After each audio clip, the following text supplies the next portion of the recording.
For the past 100 or so years, the concept and idea of a time loop in media has fascinated audiences globally. The decidedly niche trope has spanned nearly every medium, starting with books and radio programs and moving on to more modern formats encompassing the likes of TV shows such as Star Trek: The Next Generation, blockbuster movies like Groundhog Day, and visual novels turned anime like Steins Gate. Arguably the best adaptations of the time loop idea came from video games though. And just by looking at a cross-section of standout time loop titles, the sheer versatility of the trope becomes obvious across a hefty slew of broader genres. Majora's Mask is action-adventure oriented with a hint of oppressive and unsettling horror elements. Outer Wilds is more sci-fi oriented, focusing on puzzle solving and exploration. The Stanley Parable is very obviously comedy first, but laced the funny bits with a fair amount of existential horror packaged into a walking simulator. 12 Minutes is a crime-solving mystery that utilizes the point-and-click genre as its vehicle to deliver the story. And Returnal is perhaps the most different of all of these, a sci-fi-geared action game with non-stop bullet-hell combat in a roguelike shell. The common thread that ties all of these decidedly different games together beyond the wider trope is a strong and intriguing narrative. Creating a video game where you're talking to the same people and seeing the same sights relies on the story to keep the player engaged, refocusing and reshaping the context and themes with each loop. This is what Rue Valley tries to accomplish and live up to. Rue Valley is a November 11, 2025 game by Emotion Spark Studio, published by Owlcat and reviewed by me, a guy who talks about video games. I had seen a smattering of buzz about the game throughout the year and had filed it away as something to look into upon release, but Owlcat and I are tight now. Best friends, really. But yeah, this is a sponsored video about a game that I felt was good enough to warrant receiving money to talk about. I know that sounds ass backwards, but you'd be surprised by how many games I turn down on a monthly basis. So yeah. In this video, I'll be talking about Rue Valley. I'll be discussing what it does well and what it could improve on as always, but a lot of it is going to be just walking through the story and how it effectively ensnared me. That said, if there's ever a point in this video where you feel interested enough to want to check out Rue Valley for yourself, I would highly recommend pausing to do so. And then, I don't know, maybe you could come back and say hi. The very first non-main menu of this game had me encountering possibly the strangest set of skill allocations that I've ever seen, because these listed options aren't your typical strength, dex, int kind of traits. Instead, they're pretty much the inverse of what you would typically want from stat points to allocate. You're faced with a menu that looks a lot like an online personality quiz, the kind where you're prompted with a question along the lines of, how do you feel when you're in a crowd? With one end of the spectrum pointing towards very relaxed, and the other end pointing towards very uncomfortable.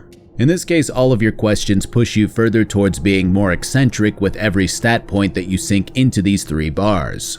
With 9 points that you have to use, your character is always going to be uniquely flawed no matter what you do here, which immediately points towards this game being quite different from what the usual CRPG tends to look like.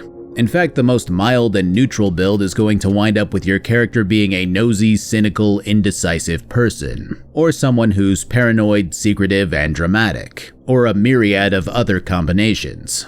Once you hit the second blip on a scale, you can swap your acquired trait for something else, from cynical to unkind, from reckless to impatient, from nosy to arrogant. And of course, if you hit that 4th blip, you get the satisfaction of having both of these traits that you've decided to spec into.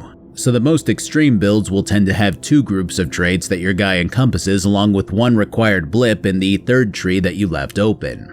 The beauty of this whole process is that you can see just how interesting another playthrough or 2 is going to be regarding how many different personality builds there are. So you have a high bar right out of the gate in terms of setting up a narrative that can fulfill that baseline curiosity, which means we're going into this with high expectations.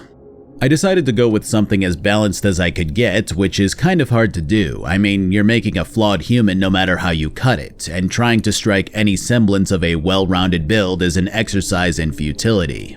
So I guess my guy is going to be indecisive, secretive, and cynical for this run.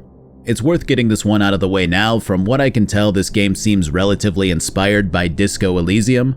The problem is that I've never played that game. I know, it's one of my biggest gaming sins, and despite owning the game for about 4 years now, I just haven't made the time. My point is that any references, parallels, and so on between the two are going to go over my head, which on one hand is a blessing because I feel like it will help me to analyze this game's strengths and weaknesses a lot more thoroughly without falling back into this kind of dance where I go, I'm getting a lot of DE vibes from this. On the other hand, I won't be able to denote any direct inspirations if there are any, so take that as you will. Regardless of what you choose, you awaken as a man named Eugene Harrow, who's currently in the middle of a therapy session. Depending on which traits you've chosen, you can access or be blocked from particular dialogue options that suit the role of the person that you're playing. And while the premise of being allowed to build somebody the way that you want to build them is promising, the outcome of this conversation and its replies from the doctor are the same no matter what you choose. It was a little disappointing initially, but I came to realize upon creating a few new files that your traits instead accentuate these events, helping you to further acclimate to your role. That's all they're here for now, and seem like they'll become more prevalent in changing the dialogue later on. Instead, this scene might have a nosy person who's able to carefully observe the woman banging on the vending machine outside of this motel. An impatient person can stand up immediately before the doctor dismisses them. A dramatic person is incapable of telling the doctor that they are fine. And although this introduction always has your guy being diagnosed as suffering a general lack of motivation in life, the little touches feel important in establishing a baseline for how you'll be speaking and behaving. So here we are, forced into therapy out in the middle of nowhere for reasons unknown. Unsure if we've committed a crime, went through a crisis, were kicked out of our home. All we know for sure is that we have no motivation to be here, to talk to anyone else, to do anything besides sit in a mandated therapy session and shuffle back to our assigned motel room. Again, the little details are the things that stick out, as even heading to the front desk as a certified introvert has the woman behind the counter immersed in a phone call and Eugene being too inside his own head to properly flag her down for her attention. So instead he leafs through some pamphlets and waits for her to notice, which is something I would do in real life. After this, I chose to do whatever else I can find to occupy the time while this lady continues on with internet tech support. I scroll my phone looking at memes, I stare out the window until my legs get tired, I play the role of an introvert who's so afraid of confrontation that he decides to try to just wait things out at his expense. And once again, I decide to try another build here, this time the impatient extrovert. I run up to the lady and I go, "Hey!" and she ignores me because I'm too extroverted. I demand that she pay attention to me. I demand to talk to the manager. She ignores every attempt. So I steal the pen on the desk and start doodling to pass time. While this essentially is the same outcome, attempting to draw something that makes me happy has my inner thoughts yielding information that states that the reason that I'm in therapy is due to an accident. So I reload one more time. This time I put a single point into extrovert and dump the rest haphazardly across the other two groups. And wouldn't you know it, the girl hangs up on tech support and helps me out immediately, proving this balanced mindset to be the best at getting results. Is this a revolutionary change in the storytelling? No, of course not. But it's really fun to pick out another build and wind up with slightly different results based off of my traits. I won't be doing this for the entire video, but I figured I'd at least point out these differences as a huge positive for Rue Valley overall. Back to the introvert, whose tired legs from standing around has caused him to seek out a place to sit down and wait for this seemingly never-ending phone call to actually end. Eventually it does, and the receptionist calls out to him, going on about how he was so quiet that she didn't even realize that he was there. After she rambles on about how the motel here did away with the old mechanical key system and upgraded to plastic card readers, she finally hands him the lump of refined and polymerized monomers that have been molded into a sturdy rectangular shape and imbued with a magnetic stripe capable of unlocking the singular door to his room. Room 6. After choosing to unpack Eugene's bags and confronting the brackish, undrinkable salt water in the bathroom, he attempts to sleep before being interrupted by a sharp phone call. The number is unknown, but I take the call anyway. An excited man begins chewing my ear off, rapidly speaking like a snake oil salesman. Real me would have told the guy that I was busy and ended the call, ignoring all further attempts at contact. In-game me listens to the man go on and on about the injustice that's been committed against me, to which I assume that the man must be talking about my mandated therapy session. After some more back and forth, Eugene arrives at another bout of indecisiveness and decides to postpone whatever services this guy may or may not be offering. Sleeping yields a swirl of thoughts, those moments before you fall into a deep void of sleep where your brain is recalling the events and feelings from the day. And as you begin that descent into nothingness, you're once again jarred awake, this time by a loud man outside who hops into his truck, smashes into a nearby light pole, and then takes off full speed into the night. These events jostle you out of your sleep, and the first thing that you think about is how miserable your life is. The second thing you think about is how you're thirsty as all hell. If it's not clear by now, Rue Valley is less about action-packed sequences where you're grabbing a club and beating up bad guys. You're not getting into combat or running away from danger. You're experiencing a choose-your-own-adventure book. And the ambiance, the sound effects, the beautiful and haunting words that spill off the screen and paint the picture of a broken man, all of it comes together in a poetic way that really sucks you in. At this stage, I've seen about 4 screens worth of content: the therapist's office, the parking lot, the reception desk, and this room. And yet I feel more immersed in these 4 corners than I have in many games with setting after setting, backdrop after backdrop. Eugene walks down to the reception once more, the rain pelting in between the coverage of the awnings. It's worth it to not face the black pitch that's sputtering out of his sink. The receptionist startles as he strikes the bell, launching into another cheerful tangent about how the water in Rue Valley has been tainted for years and years due to a chemical company dumping waste into the ground and poisoning the nearby river. She concludes her theatrics by claiming that Eugene's Room 5 neighbor happens to be the one who took the blame for dumping these chemicals and causing this water crisis. Eugene doesn't care about that. He cares about quenching his thirst, and after being directed to the vending machine outside, he does just that. Everything explodes.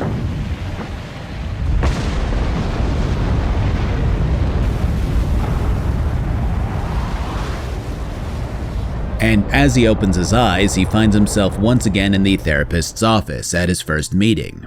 And so Rue Valley truly begins, a game where you're stuck in a time loop where the objective seems to be to escape this phenomenon while attempting to fix yourself.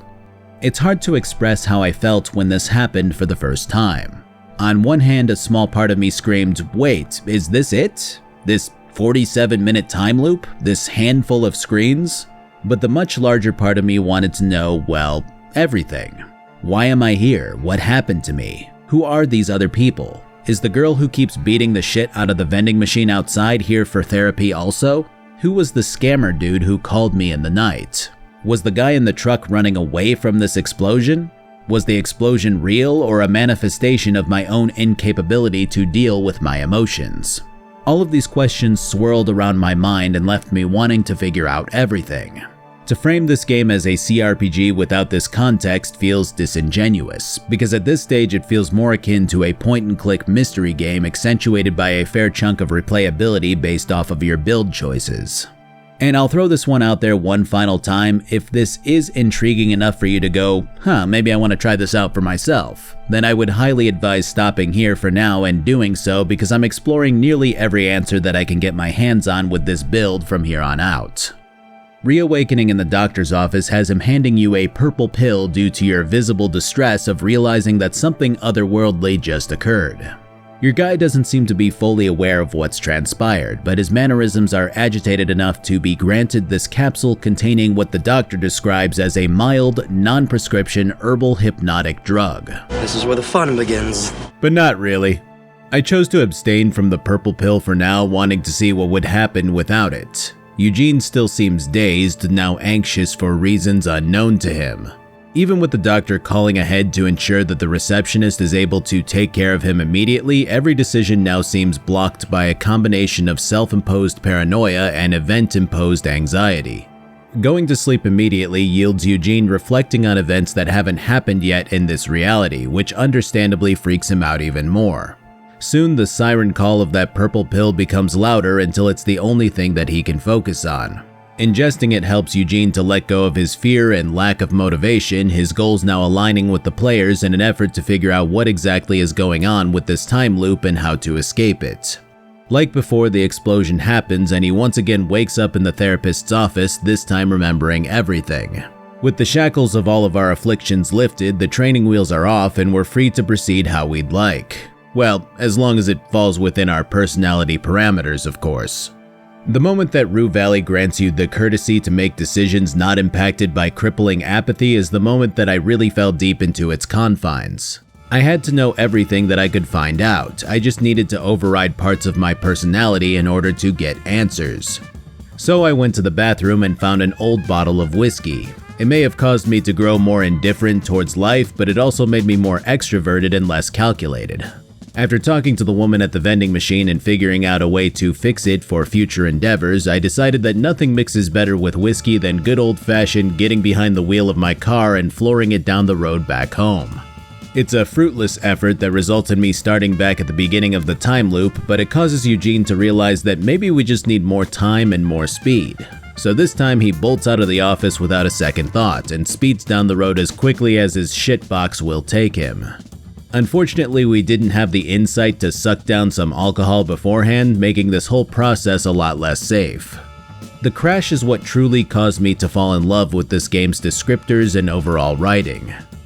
The wreckage envelops you in a tight grip, but you sense that at least a couple of your limbs are free. Every movement sends a jolt of agony, a grim reminder that somehow you're still alive. You try, but the sharp tang of blood fills your mouth. Your teeth, or what's left of them, are swimming freely around your butchered tongue. The command falls short. Your legs, twisted at impossible angles, are useless. Shattered bones grind with every twitch. Both from nowhere and everywhere you hear a rhythmic beating. Yep, and then you feel it. The warmth of liquid pumped by your heart soaking almost every part of your torn clothes. A lot of liquid.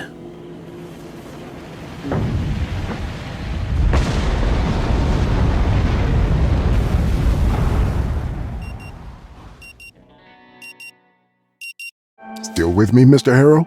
The relief of going from a mangled but somehow still alive mound of flesh to somebody who's once again sitting, breathing, and moving without effort or pain is palpable. The idea that you may have been permanently crippled, slated for death or a life of recovery, and then somehow dodging all of that is nothing short of a miracle, even if that miracle is one that repeats endlessly for 47 minutes. That said, I do wish that the dialogue here had fed into that sensation more. For me, the player, this was my Groundhog Day moment. The moment where I realized that I could do whatever the fuck I wanted, free from consequence, free from the burden of judgment, from worrying how I'm perceived. It doesn't matter if I slap this therapist, grab the key from the receptionist while she's on the phone, tip over the coffee machine, and do donuts in the parking lot. It'll all restart. In this moment, I'm a god, a king, a jester, a saint, a delinquent, a psychopath, whatever the fuck I want to be. But Eugene doesn't really see things that way, instead going back to his plan of trying to solve things and escape.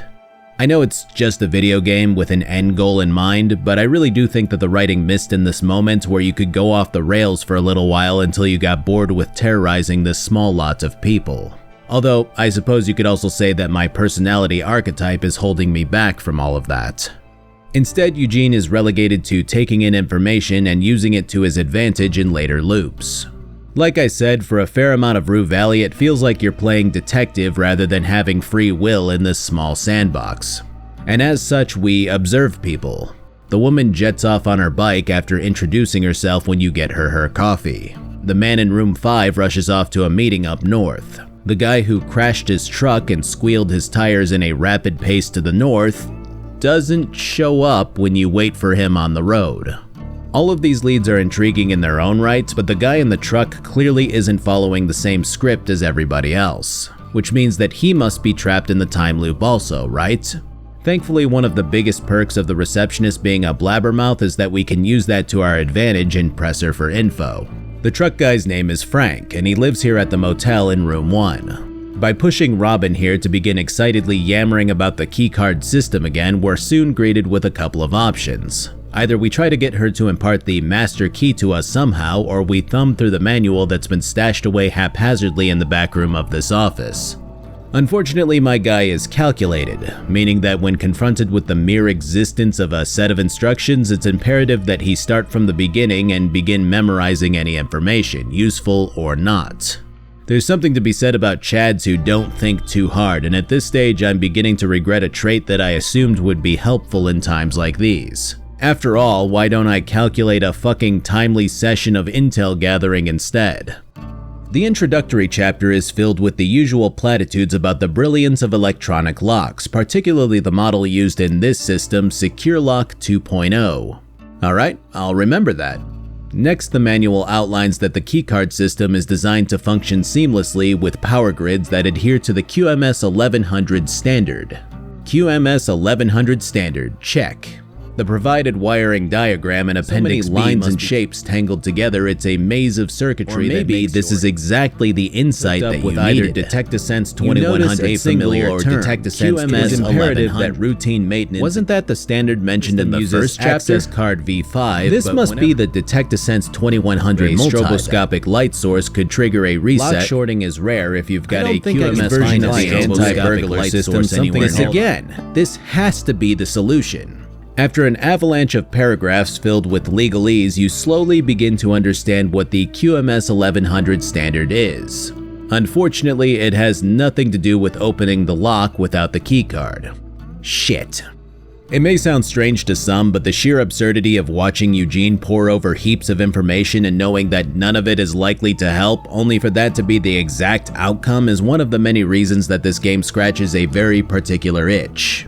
If you told me, hey, this is boring as shit and I don't know why I would play this, I'd get it. But for me, there's something that's simultaneously frustratingly realistic and amusing that does an incredible job of keeping me firmly in a mode of enjoyment throughout this entire answer gathering process. And the decision that I made right after this was the cherry on top. With no other course of action, I decide to pretend that I lost my room key so that I can see where Robin keeps the master key. Except I didn't leave the fucking office before attempting this ruse. So, well, she kinda just looks at me like I need to go see the therapist again ASAP.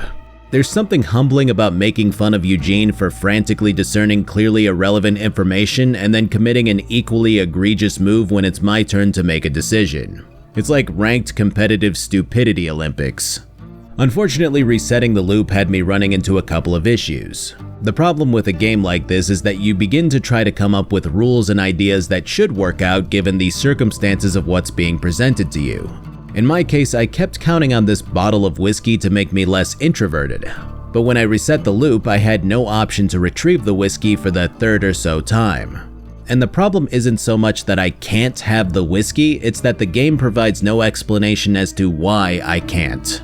There's no dialogue where Eugene goes, I really just don't feel like drinking this right now, for whatever reason. So instead I have to just take it as a fluke or something along those lines. And of course, probing Robin for the master key has her claiming that we'll have to wait for her dad to show up in order to proceed. The issue is that he's supposed to get back to the motel at 9 o'clock. And of course, a failed social check on my end means that there's no convincing her to back off of this course of action. So now the lack of whiskey is actively costing me. So I go to the graveyard where I know that the vending machine girl winds up just due to dicking around in earlier loops. I intended to make something productive out of this day by at least talking to her once beforehand and then waiting around the graveyard for her to show up.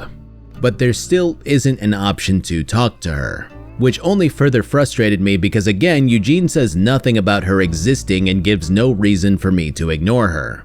It's the biggest glaring flaw with this game, and actually bears similarities to those older point-and-click games where you have a solution or a goal that makes complete sense to you but hasn't been accounted for by the developers. With the keycard retrieval as a dead end, let's focus on the vending machine girl, Riley. Riley is the first to answer a few general questions about this area beyond the receptionist imparting information about the whole tainted water fiasco. The minor things that she clarifies are about herself, her background, and the owner of this motel. The much more pertinent information is about a company known as Coral Destiny, which has a rocket base established here in the valley.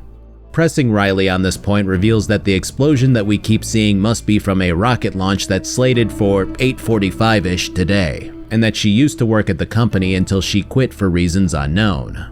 When asking the therapist about Coral Destiny, he also reveals that he used to work for them but is under strict NDA just like Riley is when it comes to discussing specifics. Still, the main point of knowledge that we gain here is that even if we're driving quickly, the base is about an hour away from us. And from here, Riley is more or less a dead end. but she does at least lead you into witnessing a conversation between her and a woman named Maxine K, who runs the local gas station. For all intents and purposes, Maxine is probably the least interesting character that we've encountered so far. Her family used to own this entire valley after they struck it rich from ranching, and then got pushed out by bigger corporations when they came around and did things in a much more cost-effective manner. Now her family just owns this gas station and a ranch house. She'll blather on and on about this if you let her, and none of it seems to make any real impact on our current investigations. Instead, her conversation with Riley reveals that she has footage of Frank pulling up to her gas station and literally disappearing at 8 p.m. sharp. Of course, this doesn't help us with getting into the guy's motel room, but it still continues to allude to his existence as somehow being tied to what Eugene is going through. There's one more thing that Maxine has to help us out, and that is her clear recognition of the guy from room 5, Jason. We've seen Jason a few times now, as he seems to be hellbent on making it to an area with a working Wi-Fi signal so that he can attend an important virtual meeting. While he was initially rumored to have been the reason why Rue Valley's water is tainted, he seems to be working very hard to either make up for that mistake or to clear his name of wrongdoing, as the meeting that he's attempting to attend is one that will theoretically lead to the water in the valley being cleaned up. Maxine comes into the picture when she's scrubbing through the footage leading up to Frank's disappearance. In the minutes leading up to 8 o'clock, Jason comes by and Maxine seems very friendly with him. When pressed for answers as to whether she knows the man, Maxine denies having anything to do with him. Another mystery to add to the pile, though one that has seemingly nothing to do with getting the master keycard to Frank's room. And you would be right in that assessment, but the reason that I bring all of this up is because Jason's room is the one that contains the master keycard. This is a huge strength of this game, especially when I'm organizing all of it in my head. Because let's look at it this way. What if the guy that Maxine is pretending not to recognize is some random new person? What if the master keycard is in some other random person's room? What if the guy who disappeared on the footage is somebody other than Frank? If all of this were true, the amount of moving parts here would become overwhelming fast. I'm sure you could still create a fun story that way, but having all of these parts confined within known entities makes every new bit of information feel that much more rewarding. It causes everything that you learn about to feel cyclical, and I think what these guys did here is exceedingly well done in regards to cohesion. The way that we find out about the Master Key is attempting to chat up Robin once again, this time putting all of that non-stop knowledge dump derived from being a calculated dude and masquerading as an electronic lock enthusiast. After all, given how much she gushed about the new lock system, it could be something that she's interested in. And sure enough, your series of well-informed quips causes her to be willing to show off the Master Key in action. When she goes to reach for it, she realizes that she must have misplaced it in room 5 when she was cleaning it, which is why she was going to have to wait for her dad to show up with a spare earlier. Retrieving the key from Jason is easy enough, and at last has Eugene entering Frank's room and sifting through information. And wouldn't you know it, it's another person entwined with Coral Destiny. Yep, turns out that Frank used to work for them also and lost his astronaut girlfriend in a terrible accident that had the ship burning up in orbit. While it doesn't help us just yet, his phone is also here. We charge it on the world's slowest charger only to run into another brick wall, not knowing Frank's phone code. So I figured I'd just drop it off at the front desk to charge it there while I looked around. The best part about being in a time loop is that I can do silly shit that might lead to conflict without worrying about the ramifications. Because I mean, there's always a chance that Robin recognizes the phone or something. She doesn't, but I probably would have never tried to drop the phone off if I knew that I would potentially have to pay a price later. The problem is that it's Frank's phone, the one guy who seems immune to the loop. So when I go to retrieve it again, it's still behind the counter, charging under Robin's watchless gaze. This causes Eugene to experience something close to a panic attack.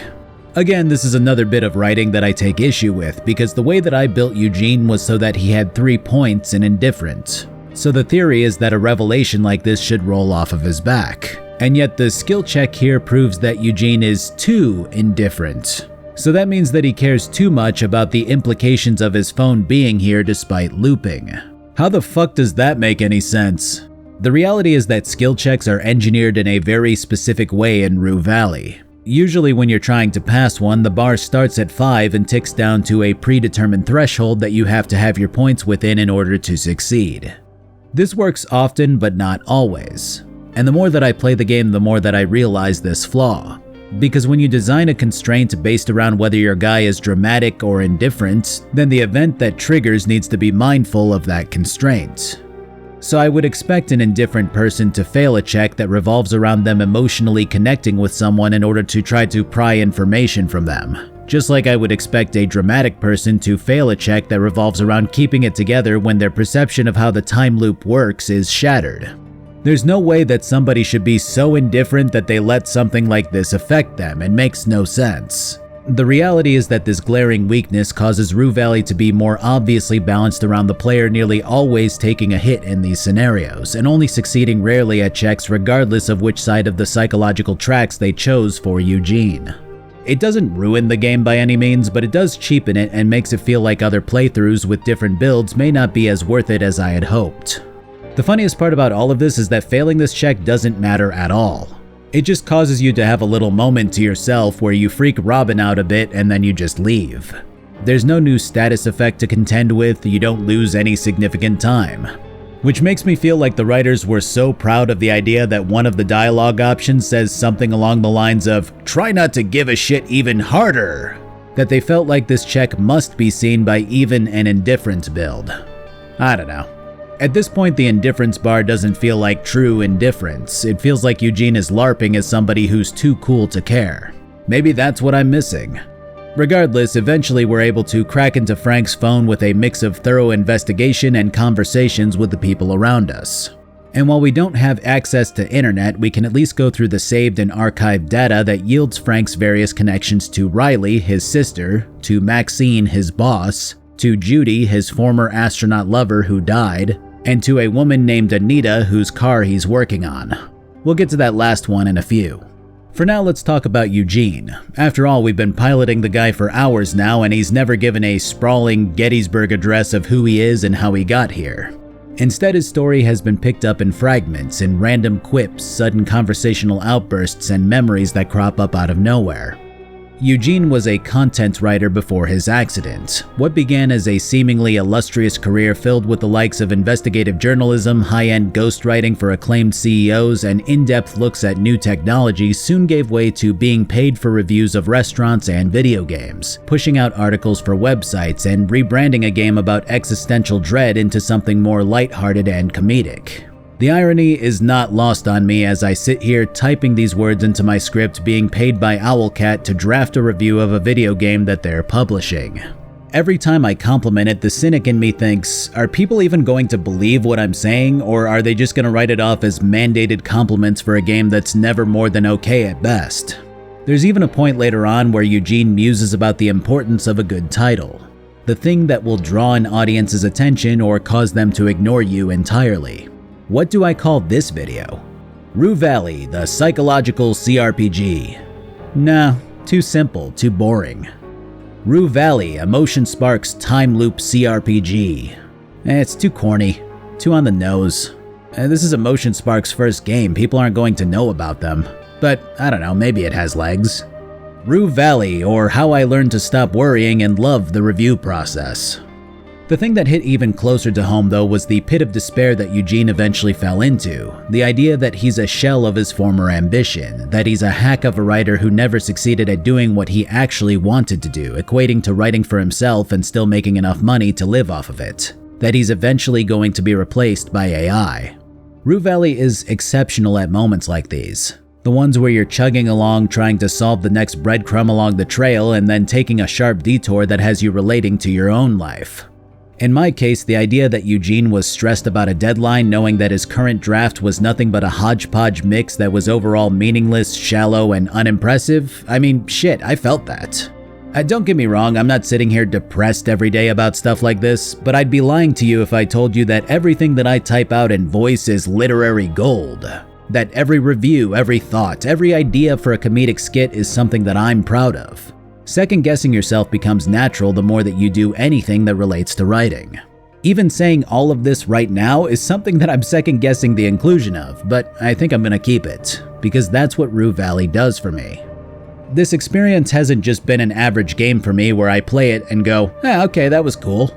It's caused me to relate to it more than I ever expected, and bit by bit, loop by loop, investigation after investigation, Eugene does begin to heal in a very subtle way. He begins to recognize his flaws, his weaknesses, his insecurities. And while he isn't able to delve too deeply into them with the therapist Dr. Fink, he can at least bring them up and puzzle the rest together in his endless free time. And that's when Eugene begins to question Dr. Fink's backstory. Who is this man? Why did he quit his job at Coral Destiny? Which leads us to one of my favorite parts of this game by far, breaking into Fink's office for some answers. Unfortunately for us, the guy is always there, but spying on him at various intervals through his window has Eugene figuring out that he meditates for a bit before using the bathroom for an extended period of time at 8:30. So we break in, and the door beeps when it opens. This leads to a panicked round of improvisation, first by imitating Robin, then by hiding behind Fink's chair and eventually rolling to squeeze underneath his couch where a cockroach crawls onto Eugene's face.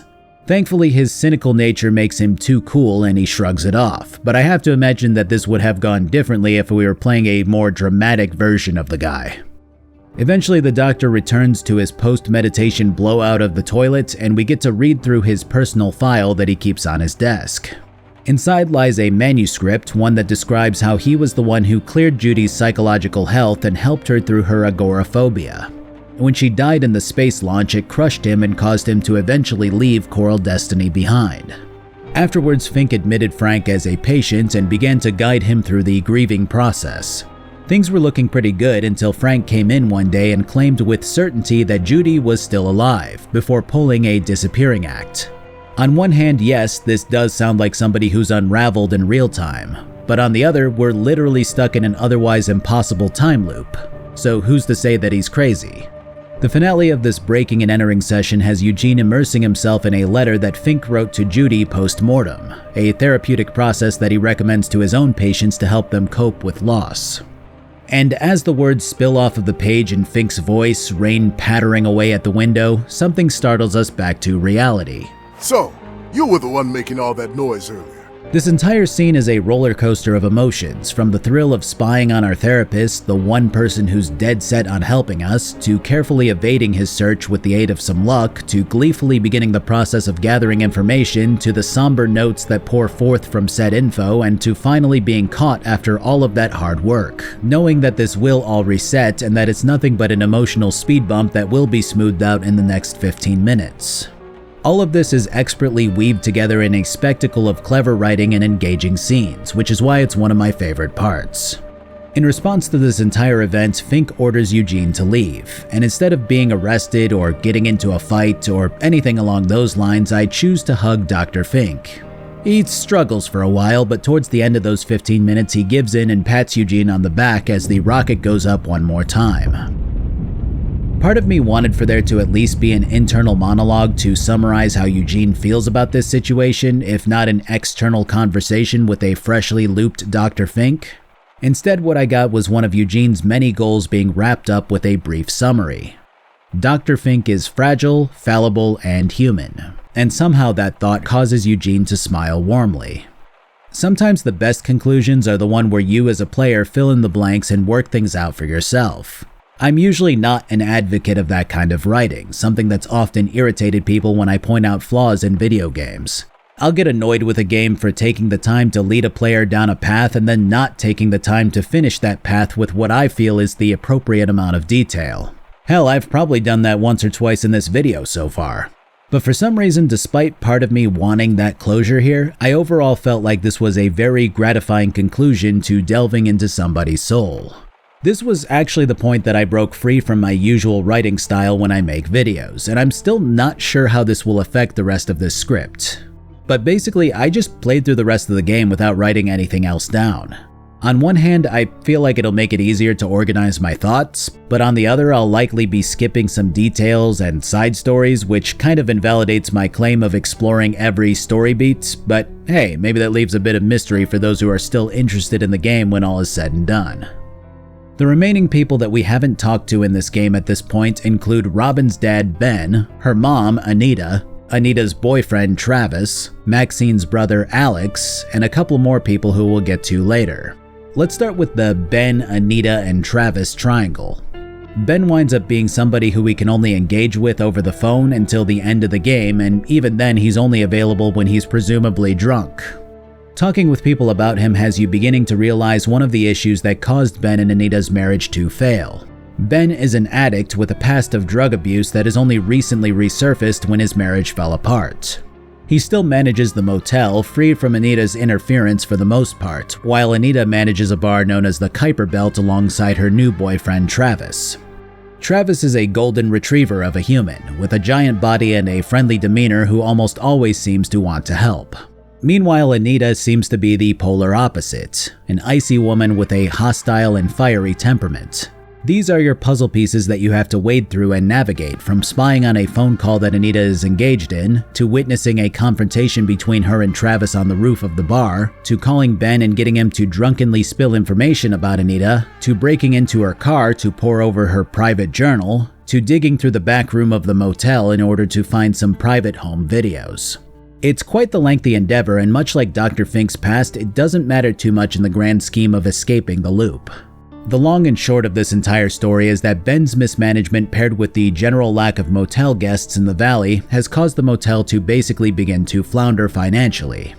While Anita seems to be a terrible person on the surface, that behavior seems to be a front, as she has decided to withdraw a huge sum of money from her and Travis's shared bank account in order to save the motel, likely more for their daughter than for Ben. This has obviously caused Travis to question her loyalty because she gives no reason for this money withdrawal besides, "Trust me, bro." It's a complicated set of tasks for something that's essentially a side quest, something that took me a couple of hours to effectively solve. And the end result has Eugene discovering Anita's history of mental illness, connecting with her by playing an old song that means a lot to her, and overall getting to understand her better. Then everything resets and there's nothing more that you can do.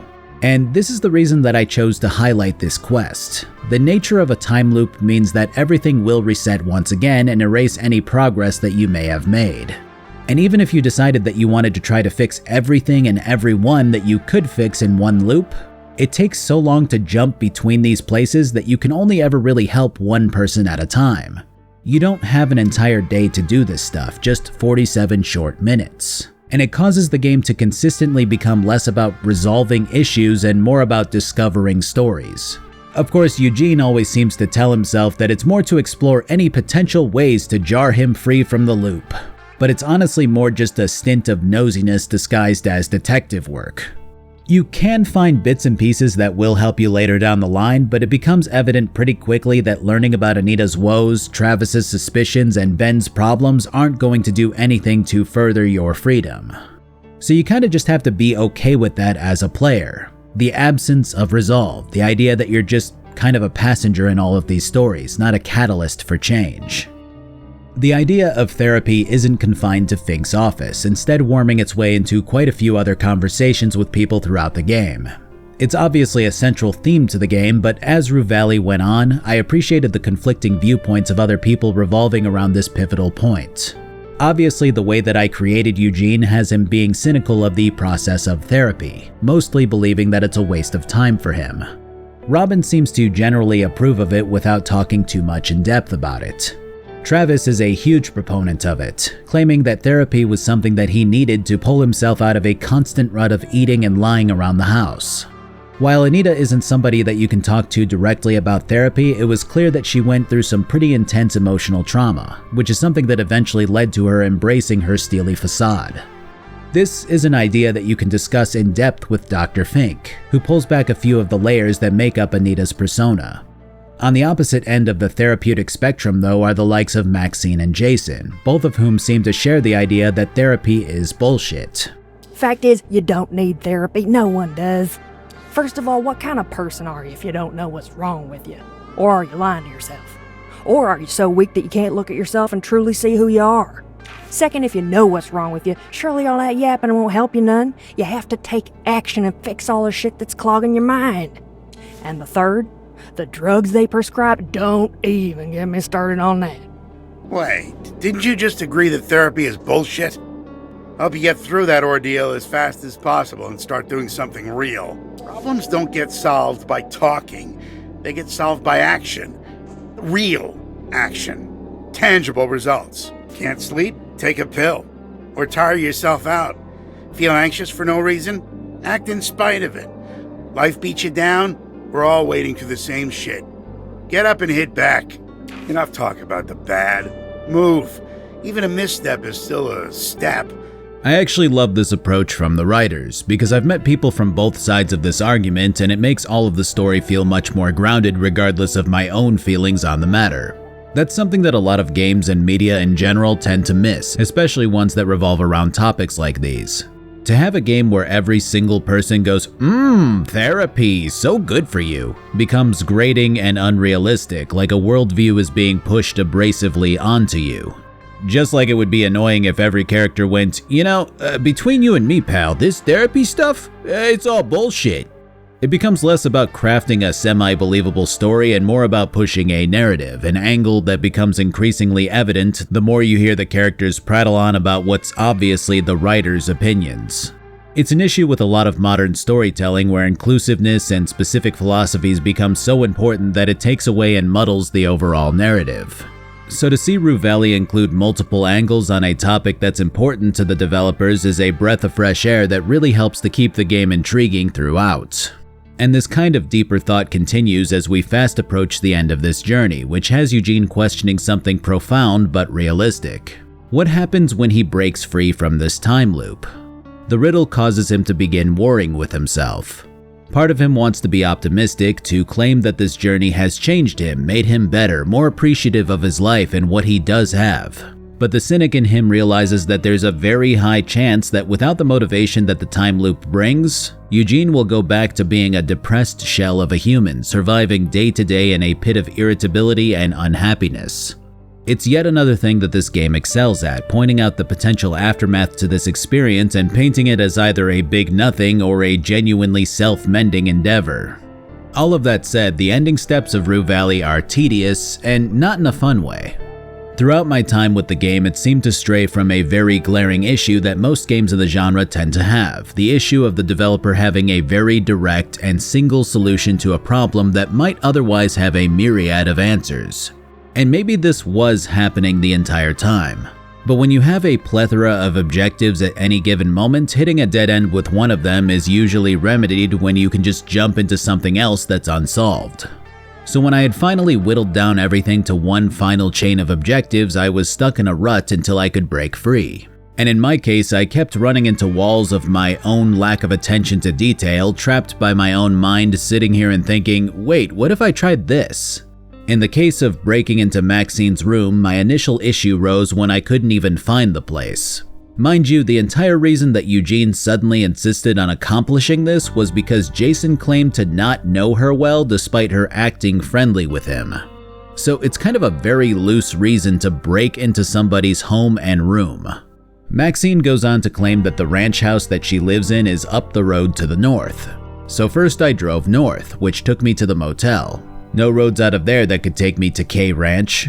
Driving further put me at the roadblock, which wound up yielding the same results of nothing new. And then I hit the Kuiper Belt. Still nothing. I talked to everyone again. I went to the graveyard. I tried sitting on benches, and finally I realized my mistake. I had missed a small set of stairs leading down from the Kuiper Belt. And I thought to myself, well shit, I can't type this now. I literally just missed these stairs and that was the problem. But at the same time, Maxine never mentions the bar, or how there doesn't seem to be a road that you can drive down from the gas station to the ranch. She just tells you that the place is north off of the interstate. Still, I felt like this was a fluke. And then I got to the ranch where I had to kick the door down.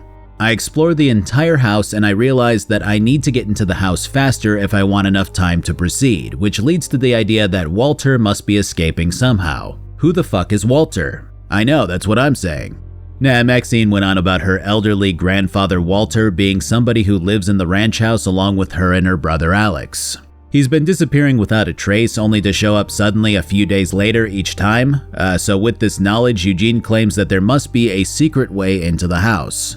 But again, there's only one option to check, the correct option that the devs laid out. Eugene never checks the windows and notes that they're all barred. He never rounds the back of the house or searches for underground tunnels. He never looks through the tool shed for a tool to break down the door easier. He never makes notes of the upstairs windows. He never tries to circle the property in any significant way. He never traces the road from the Kuiper Belt or tries to see if there are any landmarks from the roof of the bar. And these were all things that I attempted to look into as the player. They seemed obvious to semi-obvious to me, and yet when I used the highlight tool, nothing seemed to pop up that I hadn't checked already. Eugene never remarks on these options. It is absolutely maddening to continue to come up with ideas and not have the game reciprocate in any kind of way by at least humoring them.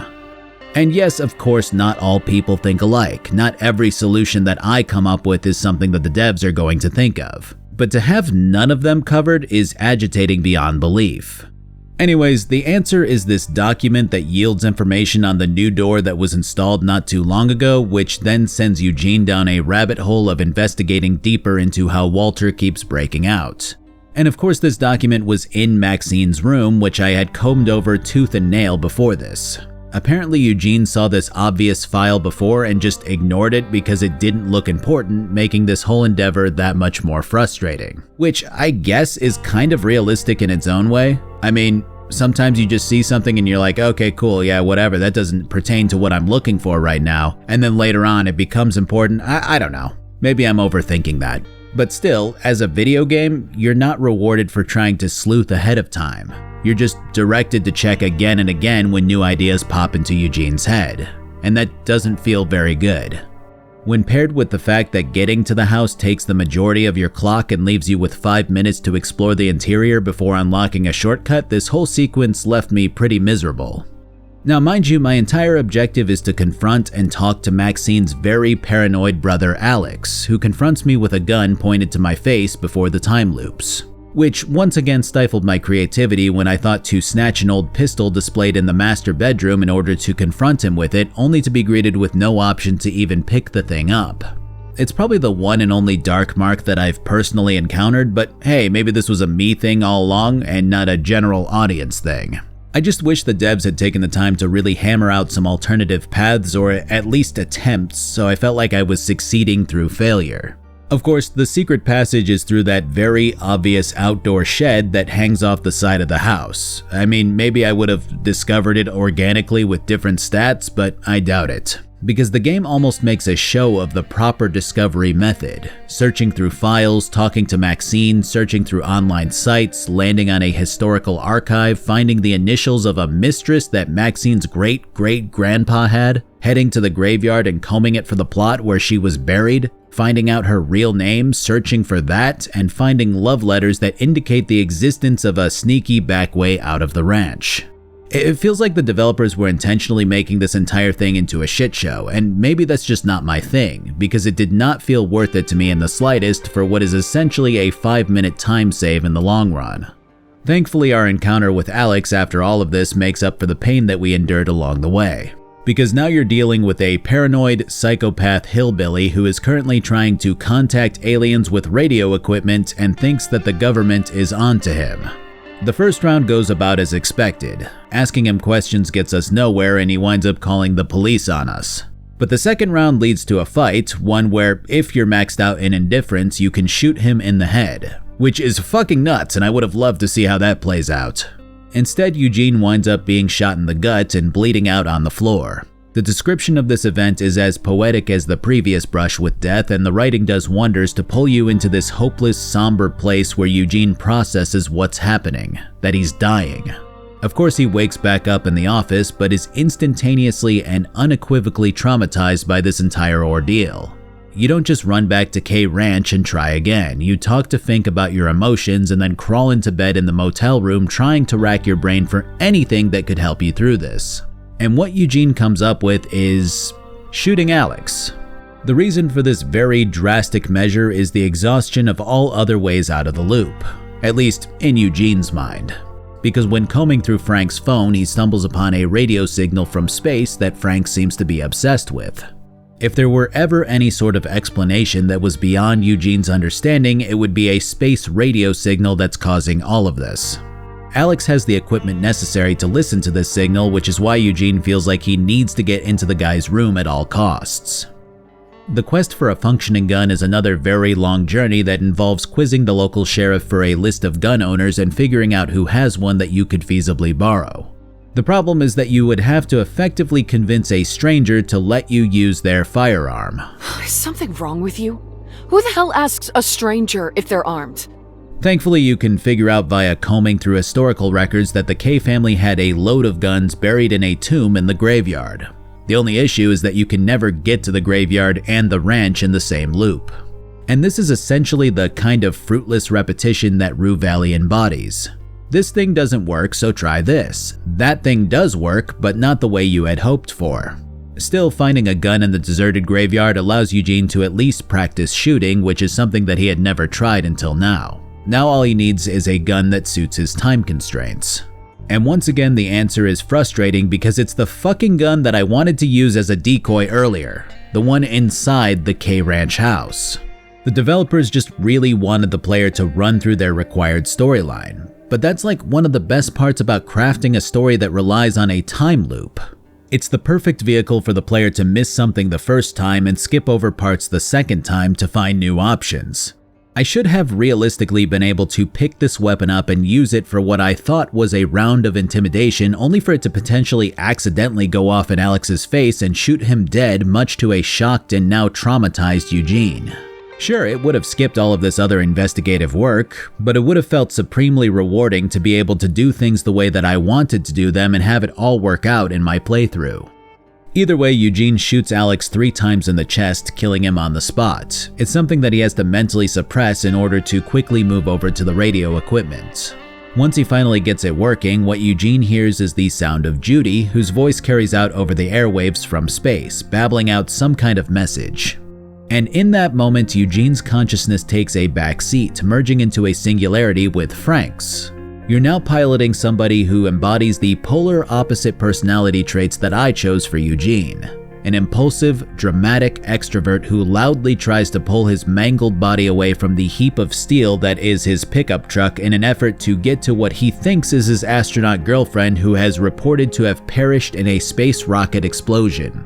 In the moment, it's a confusing onslaught of information that I was never ready for, but thinking about it now, everything makes complete sense and is really well put together. It's one of these scenes where you don't get it at all when you're playing it the first time. But looking back at it, it makes perfect sense.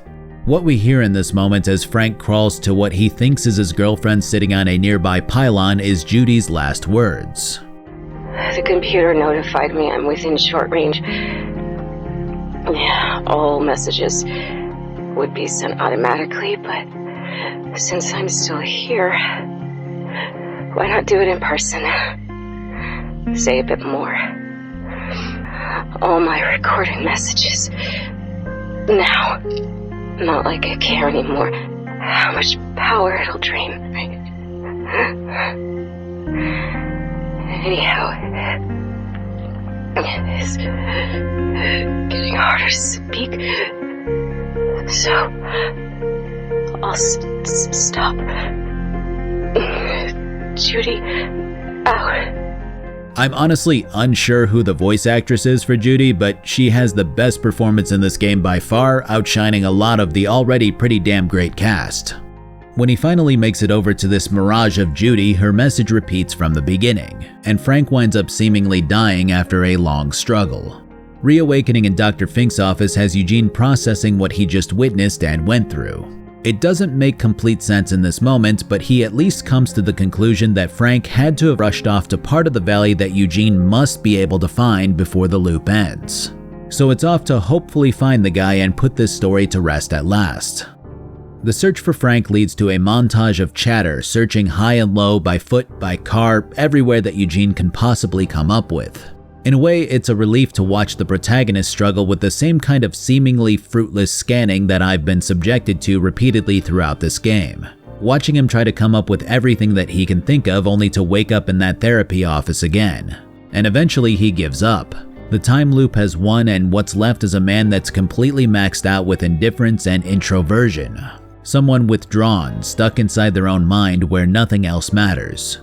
Eugene gives into a raw, indescribable depression. and you're subjected to another montage where he continuously takes Dr. Fink's purple hypnotic pill loop after loop, falling into his bed again and again, day after day.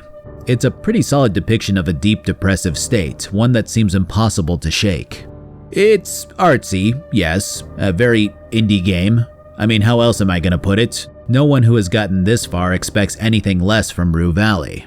And analyzing it is difficult, because it's not one of these games where you're expecting a crazy amount of challenge. It's more of an experience, an interactive story.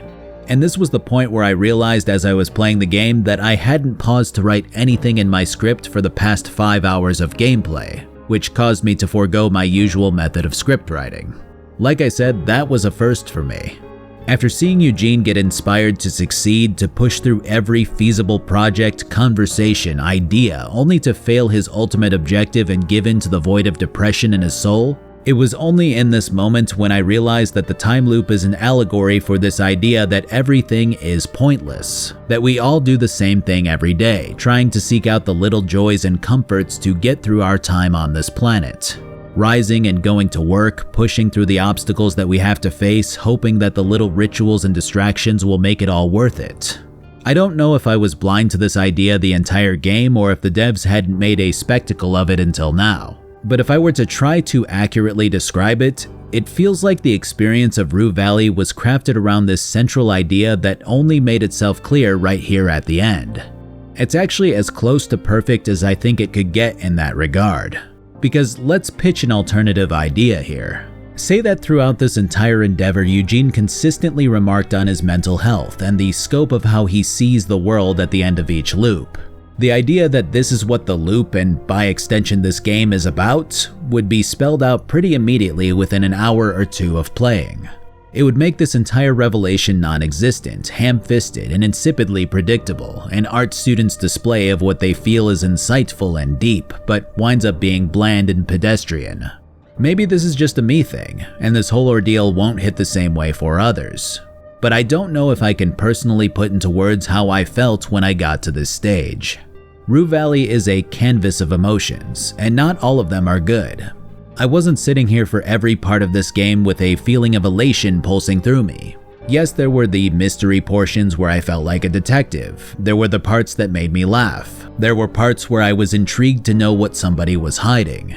But there were also stretches where I felt frustrated, where I didn't know what to do and how to do it, where I struggled to find an answer, to forge a path forward, where I got fed up with having to wait for another loop to try again. I know this sounds stupid, but I don't know if I would feel the same about this game if I didn't feel these negative emotions while playing it.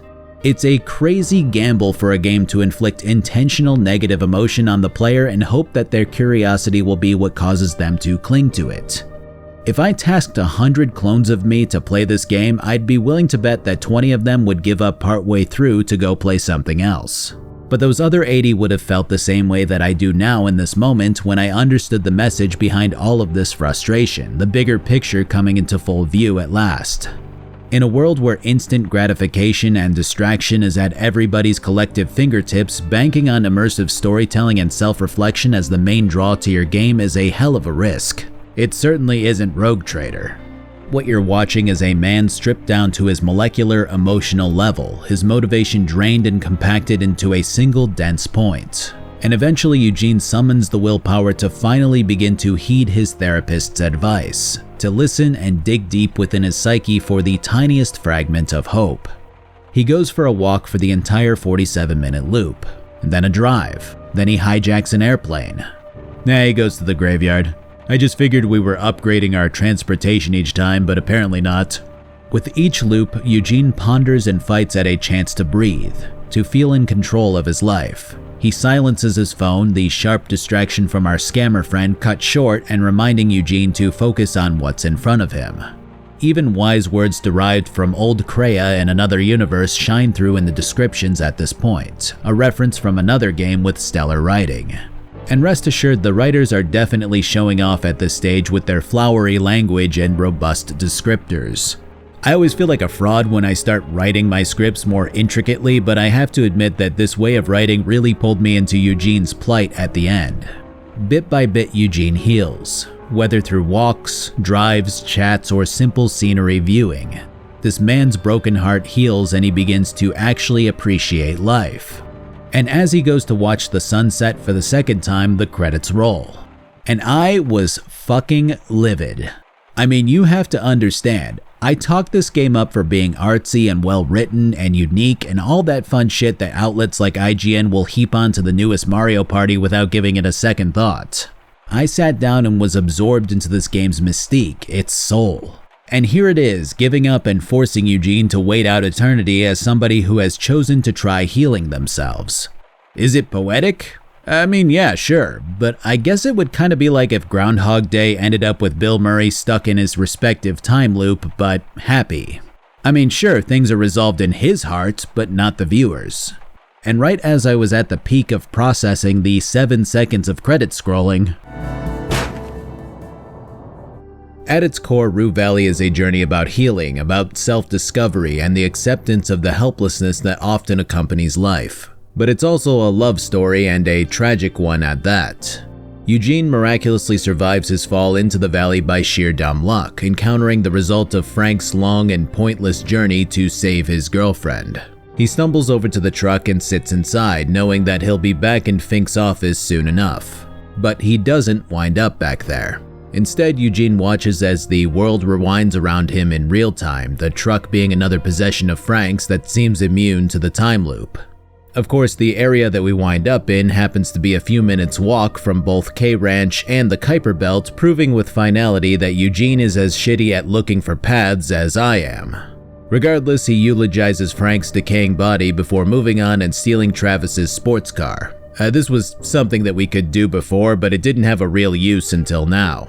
With enough time to proceed north, we wind up at a new area, the outside of Coral Destiny's Gate. Looking back at this footage, this entire area feels like part of the game that was going to play a bigger role in the overall story, but they decided to scrap it before reintegrating it here at the end. Because who we find here is Walter, who's in an old mine shaft. You can talk to him and he bumbles on about something that happened decades ago, but that's all you can really do with him. Outside of the shaft is Ben, who's blitzed out of his mind on some kind of weed-adjacent substance. Getting a straight answer out of him is an exercise in futility. And then you have the Coral Destiny Gate itself, which has you able to speak to the sole worker in this sector of the company. She just lets you in with no further convincing because her personality is erratic, I guess. It's strange because every little simplistic thing in this game has required an insane amount of investigation, back and forth, and looping, and that tended to agitate me at times. And now here I am, bothered by the idea that the game just let me in at first glance for once. Weird how that works, huh? I guess there's something to be said about expectations and all that. This is our last character, Dana, who's creating a new plant species that will be resilient enough to survive being planted on Mars. That's Coral Destiny's ultimate goal, to colonize Mars. Hasn't been super important, but I guess it's also why Judy died.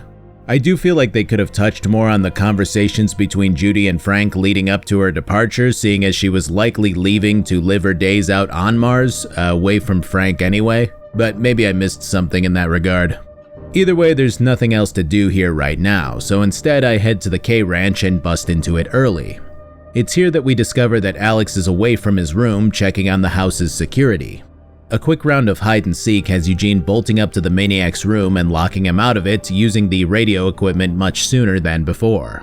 Our merge into Frank's perspective this time has the guy listening to Judy's message at a much sooner point. He sits outside of the gas station smoking cigarettes and intensely focusing on a handheld radio that spews out the message.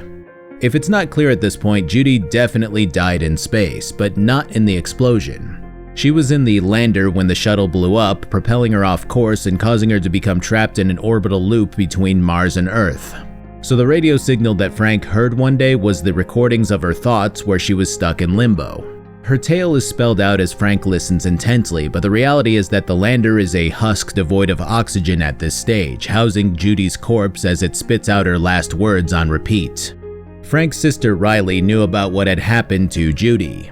Most of the current and former Coral Destiny employees did, but Riley and Fink chose to keep that truth from Frank, knowing that it would send him spiraling into a manic denial. What they didn't account for was Frank getting close to Alex, who was already listening to space for signs of alien life. So Frank stares intently at this box, this piece of technology that's spilling forth words that are sacred to him, transporting his mind into a mental break that has caused him to convince himself that Judy's still alive and trying to make it back to Earth.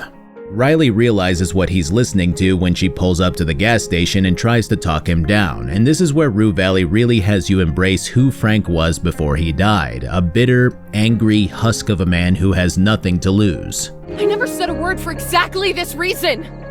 I heard the whole message when Judy's lander reached near-Earth orbit. Like it did again.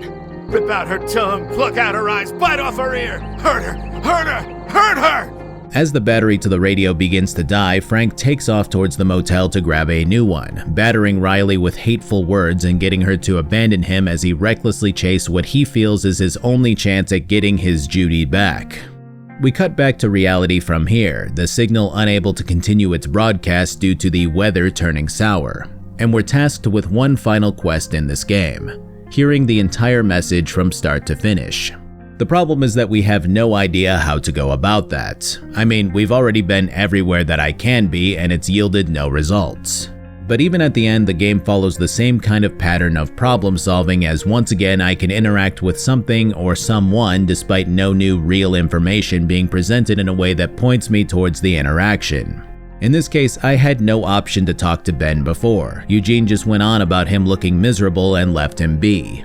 Now Eugene is suddenly interested in Ben for no apparent reason. Either way, we figure out that he's getting the mind-altering drug from Dana, who has to be convinced that she's poisoning his mind via video evidence. Once that's done, we speak with Ben while he's in a normal state of mind and he gives us our final puzzle piece, the fact that Riley gave Fink a very important item that pertains to Judy. Rushing over to Fink with a minute to spare has Eugene explaining that he desperately needs the thing that Riley imparted to Fink. The insistence pays off and Eugene is granted a USB stick with the entire recording of Judy's final moments on it. When the loop resets for the final time, Eugene still retains the USB stick and is able to play the entire recording over from the start. This time, as Frank flees from the motel and hits the light pole, he looks over at Eugene, whose consciousness is transferred back into his own body in this moment, now with all of the knowledge that he's acquired from this entire mystical journey. He chases after Frank, trying to stop him to prevent this terrible event from happening before his eyes. Being a cynical guy, Eugene ironically follows Frank into the ravine, barreling full speed in his own car and pulling himself from the wreckage before lumbering over to Frank. I'm sorry. I'll have to break that promise I made. I won't be coming home. You have to know, I fought with every atom of my being. I tried. What are you saying? I'll save you! But sometimes we have to learn to admit defeat, to accept it. Frank dies soon after listening to Judy's final words, convinced by Eugene to let go. The game fades to black for the 50th time and Eugene is perched once more on Dr. Fink's couch, having just completed his second session of therapy. Rue Valley isn't a perfect game by any means. It's kind of impossible to describe it without sinking into very generic and overused terminology that's been used ad nauseum throughout the years to describe a plethora of indie games. That said, I really can't help but to define it as more of an experience, a nice journey that wades through heavy topics and has you fighting every step of the way to try to make things right. It really isn't one of those games that answers every question, that resolves every loose end. In fact, most of the stories that Eugene stumbles across aren't even pertinent to his own story or truly aid in escaping from the time loop. But they do help to flesh out the world around him, to create an area of the world that you could actually envision yourself setting foot into. It's kind of a blessing and a curse in that regard, just because I found myself hungry for more answers that weren't there. But in many ways that causes Rue Valley to continue to imitate life.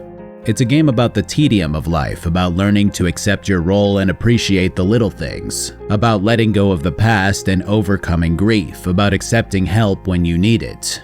And I think the adventure of this broken and depressed but determined and inspired content writer is going to stick with me for a long, long time. Thanks for watching. I know that nobody expected this one, but hey, neither did I. Thanks again to Owlcat Games for sending this one my way. If you feel like trying Rue Valley for yourself, check out my description link below.